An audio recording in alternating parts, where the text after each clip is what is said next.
New year అయితే వచ్చేస్తుంది కదా, హెల్త్ పైన ఒక మంచి రిజల్యూషన్ అయితే తీసుకుందాం. సో ఉదయాన్నే 3ంటికి లేచేసి మెడిటేషన్ చేద్దాం, చాలా బాగుంటుంది. అమ్మో 3ంటికి అంటే మనం లేవగలమా? మనతో అయ్యేది కాదు, వద్దులే. 4ంటికి లేద్దాం. 4ంటికి లేచేసి మనం ఏం చేస్తాం? ఎక్సర్సైజ్ చేస్తే బాగుంటుంది. అమ్మో 4ంటికి చలి పెడుతుంది కదా, అసలు లేవలేమేమో, వద్దులే. 5ంటికి లేద్దాం. 5ంటికి లేచేసి ఏం చేస్తే బాగుంటుంది? యోగా చేస్తే, ఎస్, యోగా చేద్దాం.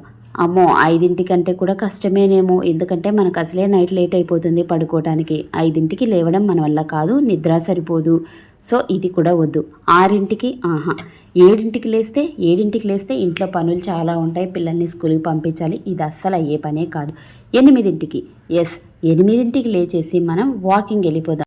ఇలా ఎంతమంది ప్లాన్ చేస్తున్నారు అనేది కామెంట్ అయితే చేయండి. మీ ఆలోచనలన్నీ కూడా ఆచరణలోకి వచ్చి ఇంకా ఇంకా సక్సెస్ అవ్వాలని మనస్ఫూర్తిగా కోరుకుంటూ అడ్వాన్స్ హ్యాపీ న్యూ ఇయర్.